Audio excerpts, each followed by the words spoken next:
First things first, the original fat PS5 came with a weird looking stand that would let you set it for a vertical or horizontal orientation. PS5 Slim, however, only comes with these clear plastic feet that are used only for a horizontal orientation. You would slot these into the side of the console so you can properly lay it on a level surface. If you want to set the console vertically, then there's no stand included, and you've probably seen that Sony does sell that separately now. So if you are planning on keeping it vertical, do you need this? Well, you definitely don't need it, especially because they're asking $29.99 USD for this thing. I do find it looks a lot nicer with this low-profile chrome ring centered around the console, but as far as making sure the console doesn't tip over, that's going to depend on which model you have. If you have a disk drive console, then the weight distribution makes it much more bottom-heavy than the original PS5, so the likelihood of it tipping over is reduced by a good amount. If you have a digital edition, then yeah, as much as it pains me to recommend a $30 vertical stand, I'd probably want it on there. The lack of a disk drive means there's very little surface area on the bottom that keeps it planted, and between both models, I wouldn't recommend cheaping out by buying third-party rubber feet or something.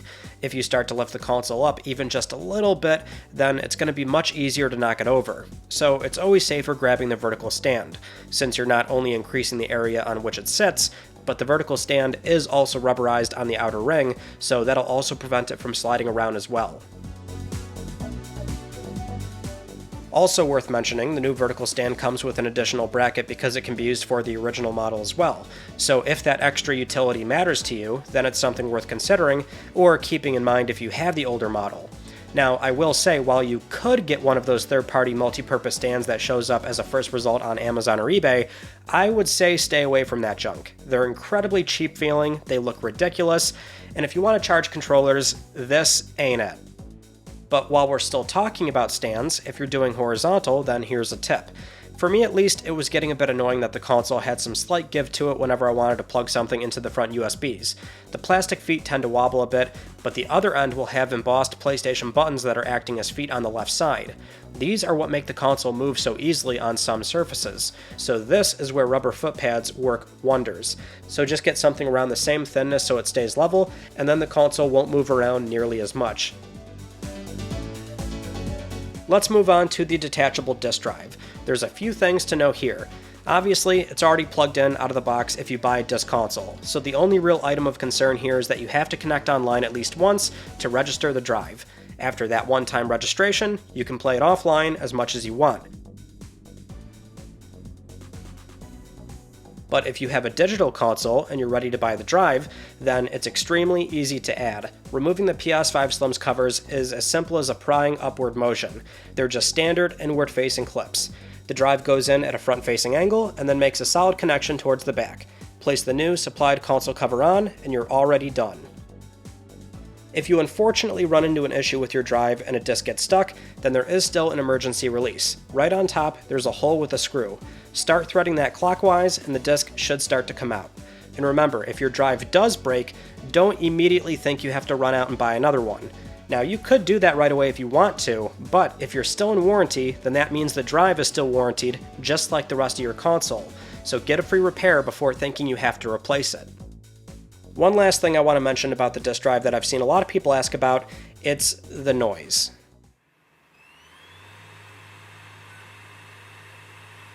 Yes, it can be very noisy, and yes, it is supposed to sound like that. It's not overheating or anything, it's just the disk spinning. And if you're copying a game from disk for the first time, then it's going to sound like that for a while until the game is completely done installing.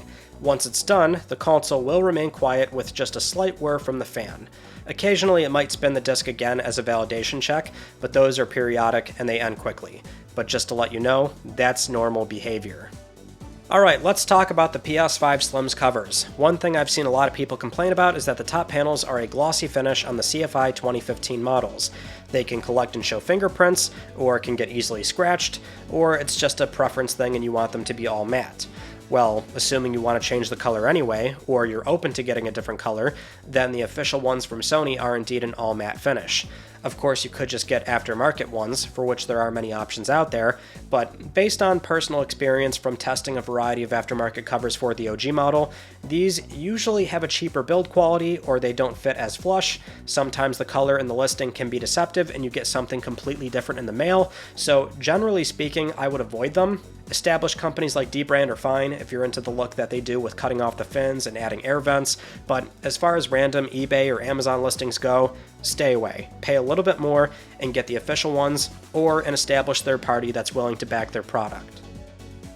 Now, if you're just setting up your new PS5, then there's a few different ways you can get all your data transferred over, and this applies whether you're upgrading from a PS4 or coming from an older PS5 model. If you still have the outgoing console, you can start transferring data over Wi-Fi or by connecting both consoles with an Ethernet cable. If you can, do the Ethernet cable. Not only is this faster, but it's like exponentially faster. I know the Wi-Fi option is the lazy, easier one to do, but just to illustrate my point, transferring 430 gigabytes of data through my home network on my mid-range consumer router took 11 hours. Over Ethernet, that same amount took only 1 hour. So yeah, just plug them together with Ethernet. If you don't have the older console, then log into PSN, scroll over to your game library, and under the collection tab is where you'll see your entire digital library. You can re-download all your games from here. For disc games, you'll just have to insert and reinstall all these games manually. But also remember to grab your save files for both PS5 and PS4 games from PS Plus Cloud Storage and Settings. You can also check this on a per game basis by hitting Options on that title and checking to see if the cloud save is synced to the console. This should be an automatic process once you start installing and re-downloading all your stuff, which I do hope you had Plus before getting rid of the old console because you need Plus for the PS5 saves since they can only be transferred over cloud storage. PS4 save files can be transferred via cloud, or you can save them to a USB drive. So if you have that, plug that in and get your stuff copied over. Also, if you're using an external drive for PS4 games, that is plug and play on your new console, so you don't have to worry about transferring those games over, just plug it into your new PS5, the games will show up and you can start playing right away. If you don't have an external drive, then I recommend buying one so you can save PS4 games on there and play them off of that. Save your PS5's onboard SSD storage for PS5 games since they can only be played off of that. External drives are also great because you can store PS5 games there, so you won't be able to play them this way, but it's faster to transfer them back and forth instead of deleting and reinstalling. So whether you have an external SSD or HDD, it will typically take a few minutes per game to transfer over versus the half an hour or longer it would take based on internet speeds or copying from disk to completely reinstall the game.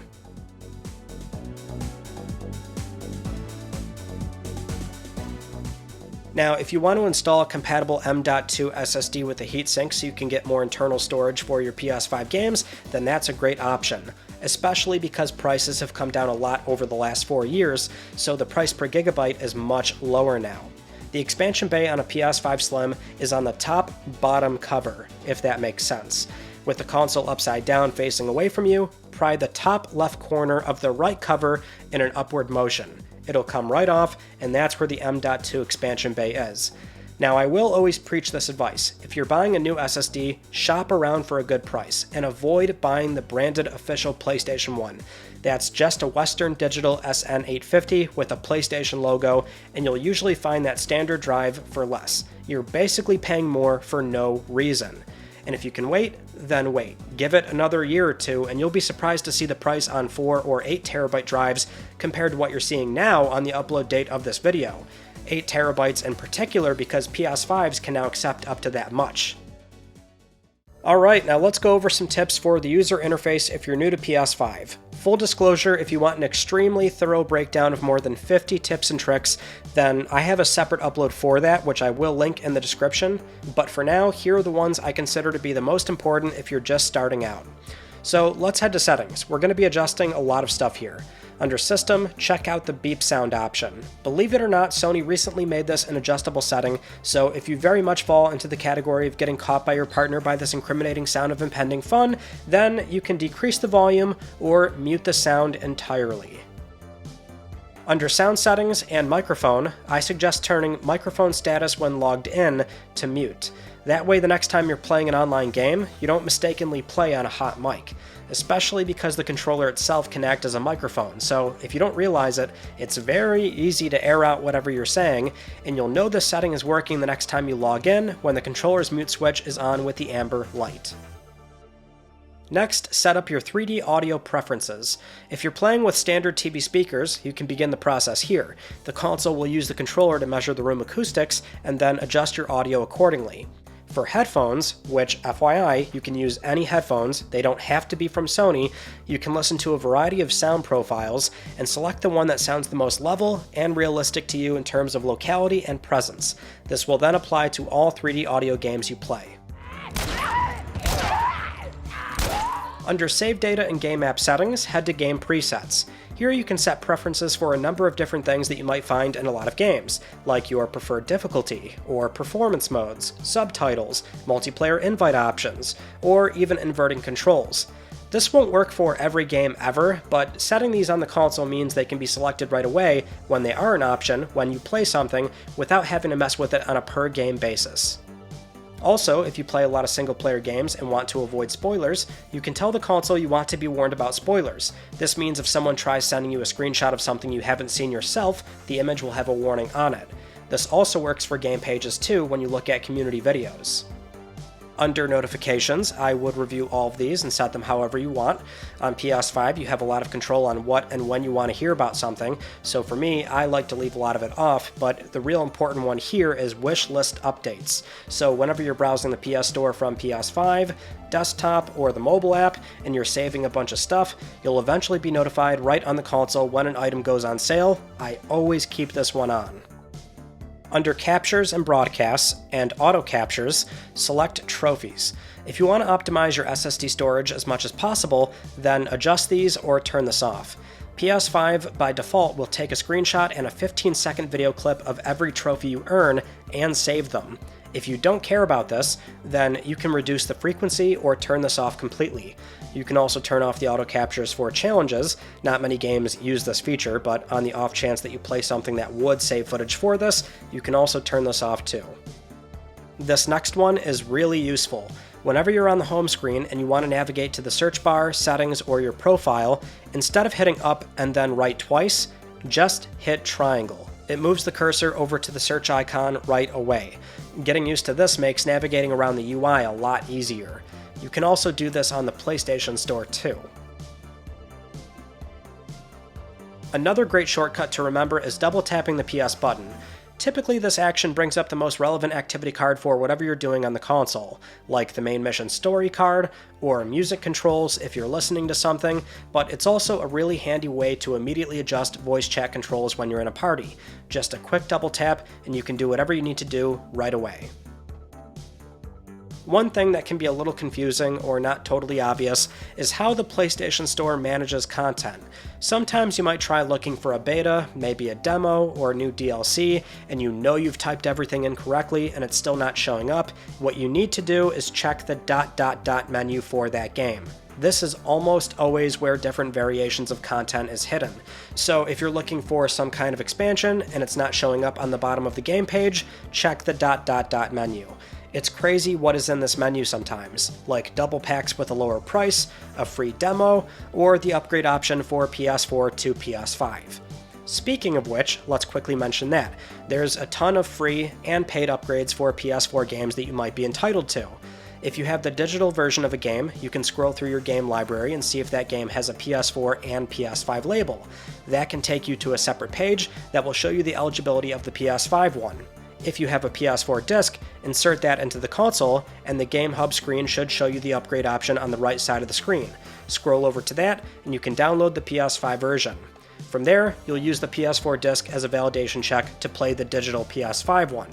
And if you know a game has an upgrade path, but it's not showing up on the Game Hub, check the ... menu, visit the game's product page, and then check that ... menu. As for accessory recommendations, I'm of the mind where you don't really need a whole lot here. You can avoid all that goofy stuff you see on Amazon or eBay. The priority level should be either a second controller or a good headset.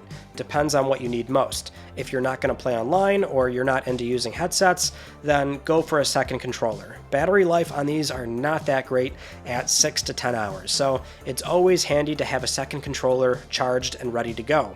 That, and I think it's just better to have a colored one. Even though I like the white, it will eventually stain and look grimy, no matter how clean your hands are, which you can clean these with a microfiber towel and some water. You can also use isopropyl alcohol for more stubborn dirt buildup, but be gentle with that and don't rub too aggressively, and never use alcohol near the buttons. The alcohol is very strong and can actually crack the plastic buttons, so only use that lightly on the rest of the controller. But yes, another controller and a good headset. There's a ton of options for that too. Sony's Pulse 3D is serviceable, the SteelSeries Nova 7P is a good option. Right now I've been using Sony's InZone H9 for about a year, and it's extremely comfortable, sounds really good. If you're more of an earbud person, a reliable option with no latency is Sony's Pulse Explorer. These sound fantastic compared to most other headphones. The only other thing I would spring for is the official charging station. It might be tempting to just grab one of those cheap eBay ones, but I'm telling you, get the official one. Charging stands are meant to be convenient, and this is a simple drop-in, pick-up charging solution.